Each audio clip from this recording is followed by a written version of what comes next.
Good morning, everyone, and everyone listening.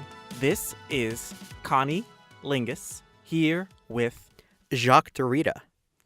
also known as Peter, here for another edition of WNYU's very own. Category is Dragcast Extravaganza.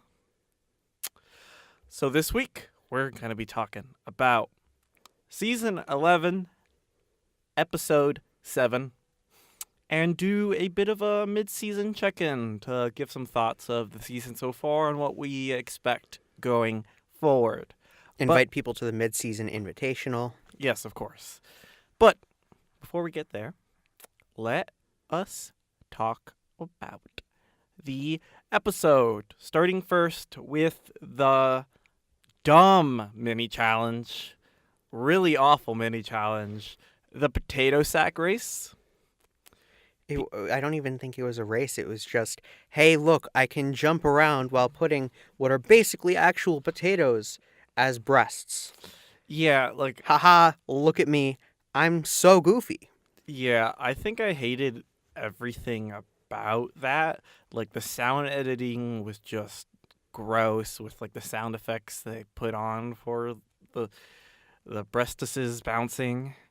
And just, my God, some people were just embarrassing with how they kept their tatas in check. Like, I mean, I think the point is that they're supposed to go flying. but at the same time, like, literally, Brooklyn had a belly button tit. Her titty was all the way down to her belly button, and it looked ridiculous. And, like, they were just, like, flying out of the bras. The only really thing that stood out to me about the challenge is that Brooke got them dancer hops. I was really impressed by how high she could jump, and Silky just kind of being annoying. Like, Silky, for some reason, always feels the need to, like, stand out more than everyone. And sometimes it just doesn't make sense to, like, her just ripping off her shirt and just being braless. Like, it felt extra. In the beginning, Silky trying her best to stand out was okay.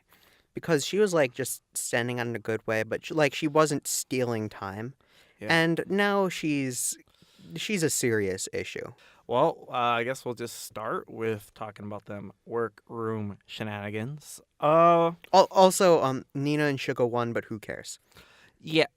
What was the... No point.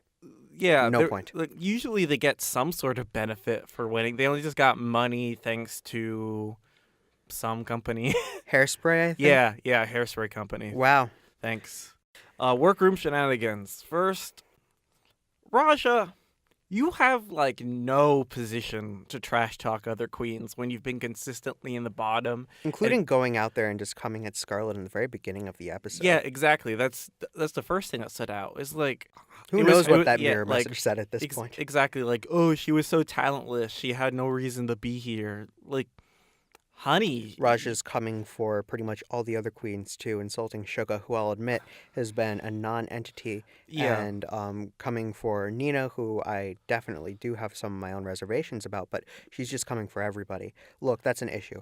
But as well, I get where it's coming from. Raja is under some serious, serious stress. She came out of that last lip sync realizing, I think at least subconsciously realizing, what the hell? I'm in a really bad place. I am on the verge of getting kicked off of this show. If I'm in the bottom again, I'm getting kicked off. When she says, oh, the only reason I'm in the bottom is because they want a show, she's like, she is worried that she's about to get kicked off. So when she's aggressively attacking other queens, which she will do to Plastique during Untucked, Yeah. and when she does to Plastique accusing her of fabricating the story, I think it's more so coming from a spot of stress. That doesn't mean that we shouldn't call it out for being a really thing to do, but it's an issue. I feel like this episode had like 9 different queens saying, I need to prove myself. I need to prove myself. I need to prove myself. Whether it was subtle, like Evie saying, this should be where I'm supposed to shine, so I have to do something really well in this challenge, or whether it was outwardly Plastique saying, I really need to do something incredible. It all had that recurring theme of queens wanting to stand out, and some did and some didn't. Yeah, and I think we'll carry this conversation over a little bit later in the mid-season check-in regarding if we think this is a weak group in general or not. But before we get there, let's cut to a clip here.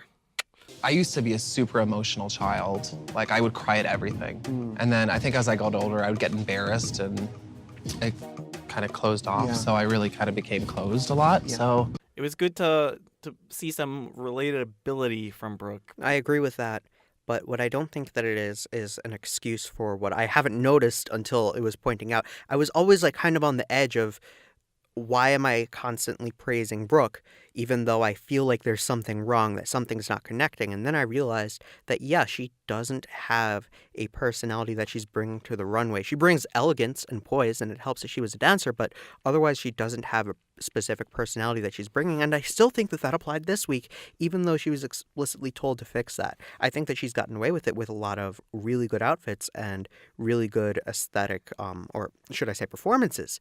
But it doesn't change the fact that just because you haven't been able to emotionally express yourself in the past doesn't mean that it's a get-out-of-jail-free card for not being able to express a personality on the show. You need a personality. All of the queens that have won in the past have had some sort of standout personality. When I have gone out of my way in the past to praise Evie's runway, it's because I think that personality is just such an important part of this show. And even when Evie is wearing a child's dinosaur costume, I still think that the personality she has brought has managed to compensate for it there. I think that her personality is standout compared to the others, and when I constantly see Brooke in these really good outfits for the most part, but not really bringing the personality, it's an issue for her, and it's something that she has to fix. Yeah, moving on a little bit, I guess we could talk about the beginnings of some realness with like Plastique breaking down with in front of Rue, discussing her family situation, kind of reminiscent of Kimchi's situation, if you remember that, I think, of not being out about the art form and kind of being reserved. I think it showed that for all the flack that RuPaul gets sometimes, I think he does a really good job at being there for the queens. It was one of the most emotional moments I've seen from Rue, actually. He really stood out, and he gave a queen a hug. You don't see that often. Yeah. But like he really showed that he was there for her, and it was a touching moment in that regard. Yeah, and then it was a touching moment, then kind of stomped on. We'll play the clip here. I just find it very strange that in a walkthrough about personality or lack thereof, somehow correlates into your family not knowing that you do drag, and that's the reason why you have no personality? You're in no position to judge the sincerity of someone's emotions. It's a toxic thing to do to someone. I think that you can definitely judge the source of people's emotions, but only in a certain context. I don't think that Plastique was being insincere whatsoever. Not at all, yeah. And she's in this recurring issue when she said, oh, I don't want to be too pretty, and I still got that vibe from her. You could tell that left her a little disappointed. And I feel like I really liked the side of Plastique that we saw here. And we got to see her on the runway prep with Alyssa Edwards. And that was a lot of fun. You really saw a fun side of her. That helped her come out of her shell in a way. Yeah. Because we haven't really got to see that interaction with her and the other queens. And it was really nice to see it. It really makes my favorability of Plastique improve a lot. Yeah. Because I feel like we've been missing out on seeing her. But another thing that I noted is Rue's advice was, look, you got to go out and own it. And in some ways, that's tough to just ask somebody to do. Yeah. You don't know their situation. But in other senses, I get it because Rue has gone through some stuff. He's a tall, gay, black man from the South growing up in the 80s. Yeah. I mean, look, he's faced sorts of criticism, and, you know, his advice is genuine. I don't know if it really speaks to what's necessarily in Plastique's situation, but regardless, I hope that everything goes well for her. Yeah, I agree. And just again, Raja, not cool. You touched upon the last thing that I wanted to say about the workroom shenanigans. I loved Alyssa's presence there. Alyssa always makes. Alyssa was really, really great. She's Yeah. one of the best guests that they've had this season. For sure. I want to talk about Evie for a moment. Okay. Um, because she had this interaction with Vanjie, where Vanjie's like, "I'm gonna go to you for advice because you're honest about things." And of course, Evie, like, that's one thing that I appreciate about Evie to an extent. She is very honest about things, Hmm. but she's like, "I'm gonna go to you for advice," and she totally criticizes Vanjie's look, and Vanjie is like super distraught about it to the point where she's willing to say, "Oh, I would send Evie home." Now, the drama between Silky and Evie, I think, is just Silky being annoying.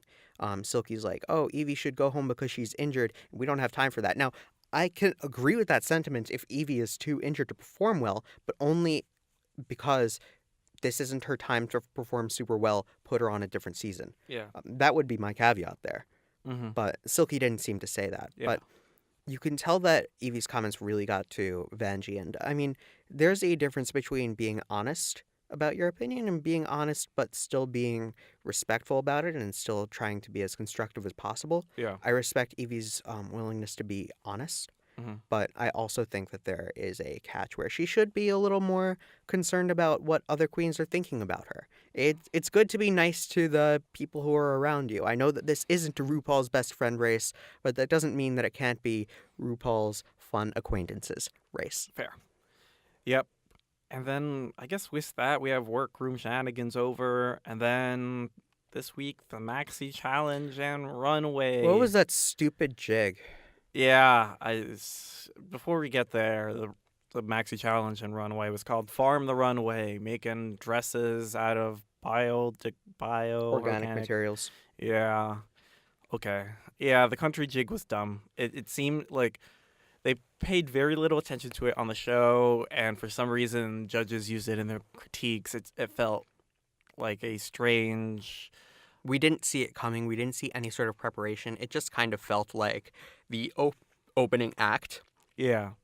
I didn't care. Yeah, I didn't care for it. And now that being said, they don't want just another runway exclusive challenge, and I understand that. It's Yeah. just get something that isn't just that weird jig. Yes. I'm going to say this as a note. This isn't something that I noted until the Hollis Slay episode where Trixie Mattel was playing the violin, and my sister, who has played the violin for years, said, "Oh my God, she's just riffing.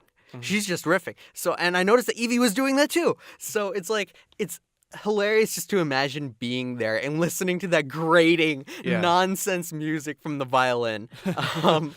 But yeah, after the jig, we had the runway.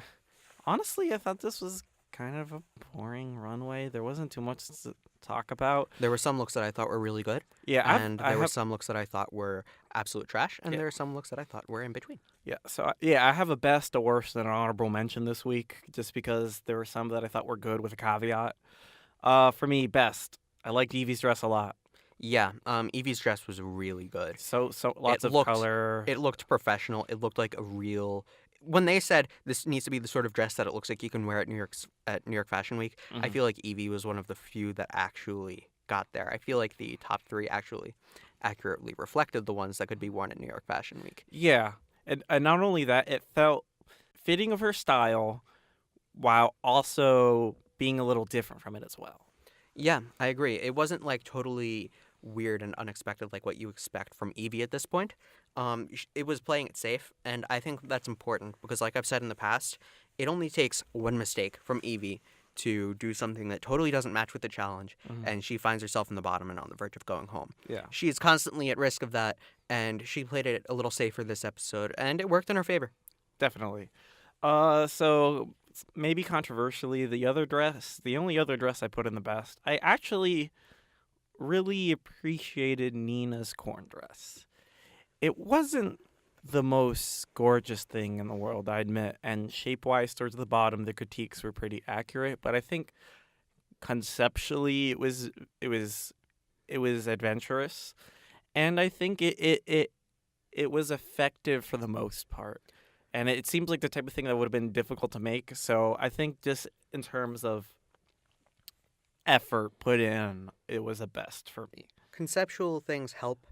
Putting in effort helps only if the effort is good effort and makes a good product after that good conception.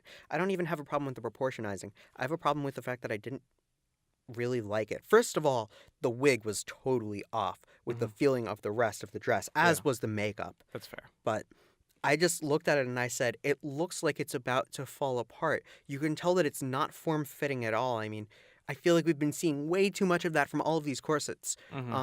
It's an issue. I'm tired of seeing it. In terms of worst, okay, so my worst, I only have one. I hated Raja's outfit. They read her. I said it was Groot before Michelle even said it was Groot, so I was happy to be validated by Michelle. I didn't think it was Groot. I looked at it and I said, she's dressing up as bacon. That's the other She thing looks I thought. like bacon. Or like jerky. Why is she bacon? Yeah, it looked. Why? It was really bad. It was so bad. Oof. Raja, why are you bacon? Yeah, and I think even no matter how good she did in the lip sync, and she didn't actually this time around, and we'll get to that, the outfit alone should have sent her home. It was so bad. Yeah, do you have anything for worse? Because if not, we could just go to the middling. Yes, I was conflicted on where I would put Vanjie. The rope is simplistic. Yeah. Yes, it was a cool design, but it was simplistic, and the skirt was seriously iffy. Yeah. When you get this challenge to go organic, you need to do something creative with it.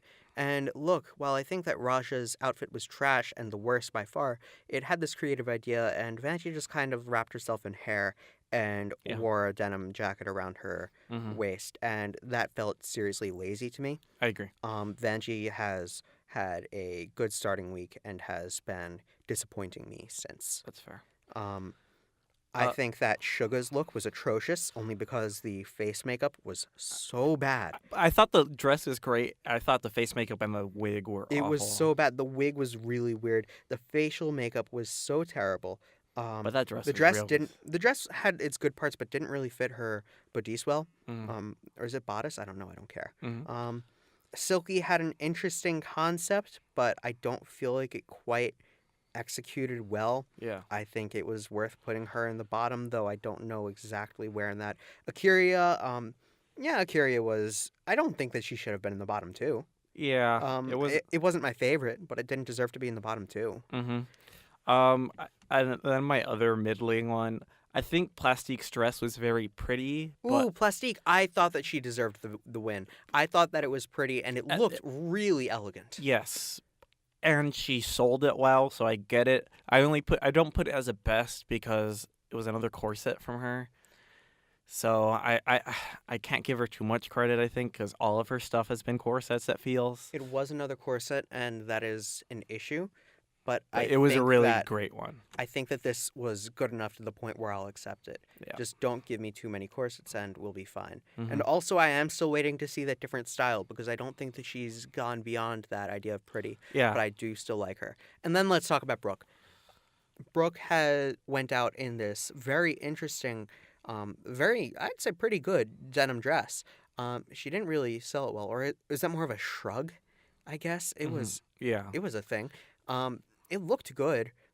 Showing off a little bit of the backside was a little cheeky. Ugh, I hate I you. didn't even mean to make that pun, Okay. but then once it was coming out of my mouth, I'm like, I'm gonna commit. Yeah. But first of all, I don't think that it really fit with the spirit of the challenge. When you're being told make something organic, you don't just say jeans. It's not like, come on, okay? When you have other people wearing flowers and corn husks and bacon, just don't just default to jeans. Yeah.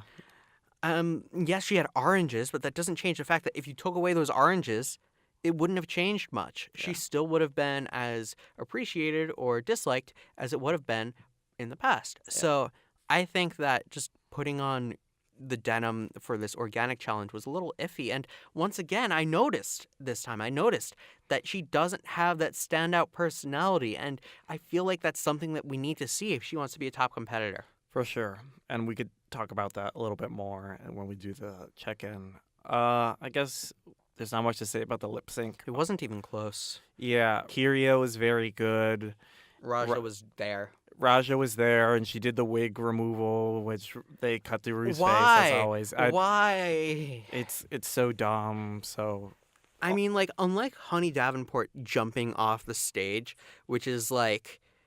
It hadn't really been done many times in the past. Yeah, there's no precedent. And there's been, like, some people who have walked off the stage in the past and have made it work. Honey was just another story, but The wig... this was to wig removal. Rue doesn't like those. Stop doing that. Yeah, and it didn't benefit it at all. Like, she played her wig as a guitar. Cool. This part of me thinks that it might have been an accident, but I don't know.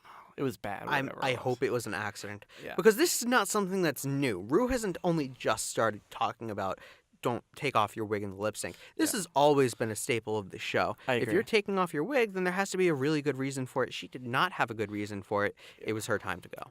100% agreed. I want to talk about Untucked. Okay. So there are a few things that are good to note. First of all, there was apparently a huge disagreement between Silky and Evie.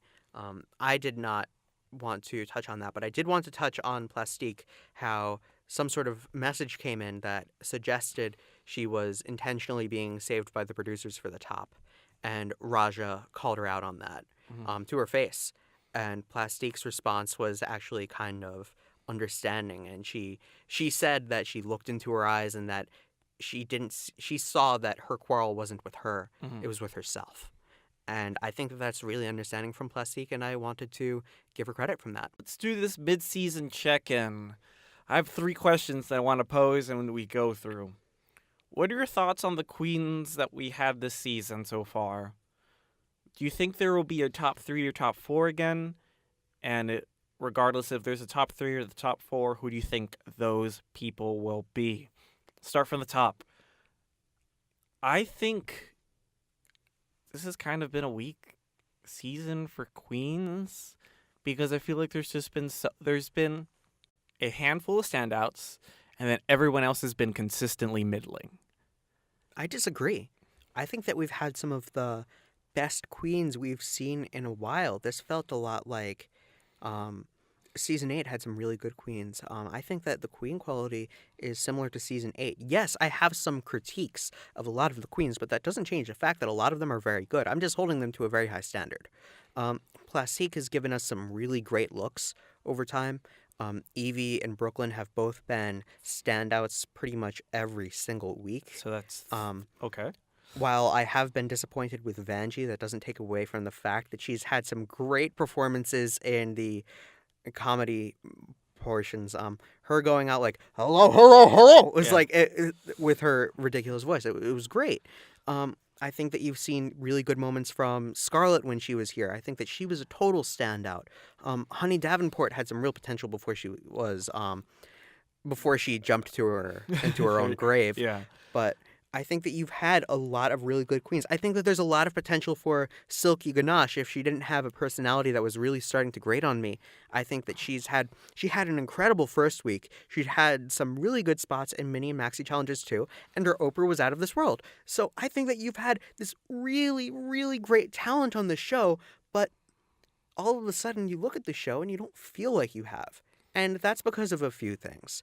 The show has not put a lot of emphasis on the actual queens. They've put a lot more emphasis on the guest stars that they're bringing in. They're trying to make it say like, hey, look at how legitimate of a show we are. Okay. We have Miley Cyrus in our first episode, and we have even more people. Look, it's Troye Sivan. We have Cara Delevingne. We have Cara Delevingne. Oh, look at us. And look, they've had stars in the past, but they've never been stars that basically overtake the entire show and are there to be like huge personalities. They're just there. And that's okay.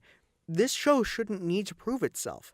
It has a good standing, it has mainstream recognition, and its fan base will only grow regardless of who they end up having as a guest judge. But they're putting all of these emphasis on how these guest stars are trying to coach the queens, and we're seeing a lot of this drama from the queens, but I don't feel like there's enough emphasis placed on just how well some of these queens are doing. Yeah. Because some of these queens are really bringing it. And I think that we have some really great talent this season, but I feel like the production has gotten in the way of that. Yeah, to speak on the production, I feel like what also makes me maybe feel like there isn't a lot of standouts is I don't feel like there's been much of a narrative per se. Like, people point to Jinx Monsoon season as one of the better seasons in the show because there's a clear narrative of the floundering and then gaining of confidence, which leads to her having a bunch of standout moments and her eventual win. If there feels like a character arc while there's also goings on around it. Like it never feels like it's Jinx's season per se, but there's a clear arc to be had. Like, maybe there will be an arc to come with Plastique now that she's found her voice, but so far we're at like half the season and it's just felt like just drama without character.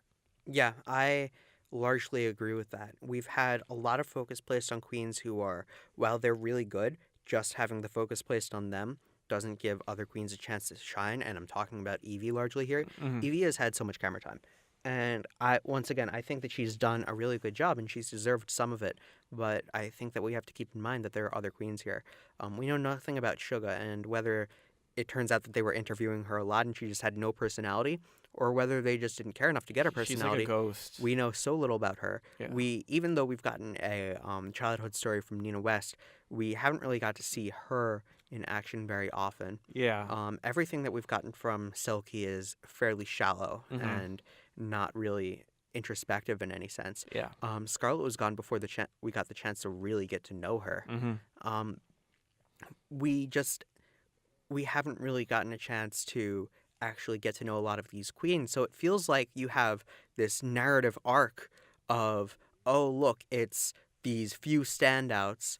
And like the narrative arc just doesn't go where you want it to go. You want to see every single queen. But I feel like the only arcs that we've really seen are occasionally Plastique, Yeah.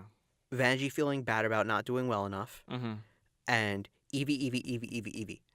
Yeah. And then you have Silky butting in at times. But we haven't really seen an arc from a lot of the other queens, and I think that that's a serious issue that makes the show feel like it has these weaker contestants, when in reality, I think that its contestant pool is really unprecedentedly strong. Okay. I can agree with that. Moving on to the next question. Do you think there's going to be a top 3, a top 4, or are we going to get a new gimmick?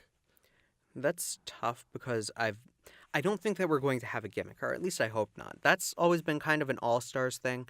And look, I think that there's a limit to how far you can go with all-stars gimmicks, for example, the number of winners. But I think that when you look at the people who are going to be in the top, I think it totally depends on how many standouts you have by the end.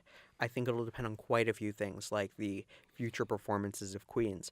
I think that if Plastique or Vanjie suddenly have this breakout moment, then they will have a spot made for them in the top. But at this point, I think that Evie is practically a lock-in for the top, Yeah. unless she seriously messes up a week. And even if she does, she still seems like she has the ability to lip sync. Yeah. I think that Brooke and Evie are seriously shoo-ins for the top, unless you have some ridiculous moment like, oh no, I forgot the words to the lip sync. I think that you have a pretty much guarantee of not being in the top for Silky, because Silky's been doing very poorly. And you'll notice that in the workroom when Rue said, well, you've been kind of depending on your personality, and Silky kind of looked at her and was like, huh? Like, she was surprised. Yeah. She thought that she actually had a lot more than her personality, and Rue just flat out said, No. your personality has been what's getting you by. So I think that Silky is starting to crack, and she has to recognize that she cannot survive on her personality. She has this, oh, well, if I don't do well, I'll just lip sync for my life attitude. Yeah, and Rue did not approve. Yeah, that does not work. Rue knows that this show is not a you can do poorly and then lip sync and get away with it show. People get mad when that happens. People care about your actual performance. You can't just depend on the lip sync. And Silky's flippant attitude is just, like I said in the past, not that of a competitor. And Rue recognizes that. I don't think that she has a chance of being in the top. I agree. But I think that we'll definitely at least have a top 2. Yeah. I have a feeling that they might keep the format of the top 4 because just the end lip sync works so well. Yeah, I think the top 4 format works. I think that we will probably see Akuria somewhere around there. Yeah, if like that's the thing. Like there's no way Evie's not going to be there unless she has a real big blunder. But Evie needs to seriously mess up. Brooke needs to seriously mess up. I could see Akira as the third because I feel like they're giving her more time, which might indicate. Also, and I hate to call it like this, but the concept of drag affirmative action, people will be mad if you don't have a queen of color in the top. Yeah. And I feel like Akuria is a very good competitor. Yeah. And if Silky's not there, then Akira is one of the only queens of color left. Yeah. And I think if the fourth spot might be Nina. Because I feel like the judges are really rooting for her. Like, they keep on, like Ross is like, ooh, I just want her to be here to keep on growing. And, like, she's kind of starting to have an arc of reacting to judges' comments and growing better and better. So maybe, like, by the end. I don't think we're going to see Nina. I think that the fourth spot is reserved for Plastique or Venji. Mhm. Yeah. Okay. I could see that, too. We'll see how it turns out. Yeah, so with that, I hope for a better season to come. We've had some really great moments from this season, and I don't want it to sound like Yeah. the season has been a disaster, because it has been absolutely not a disaster. It's been a lot of fun. For sure. And with that, we have the end of our episode. Thank you so much for listening here with me, Connie Lingus, and again, Jacques Derrida. also known as Pessimistic Peter or PP. Super special thank you to Miss Darling for their song Young Lovers. And thank you so much. And have a lovely day.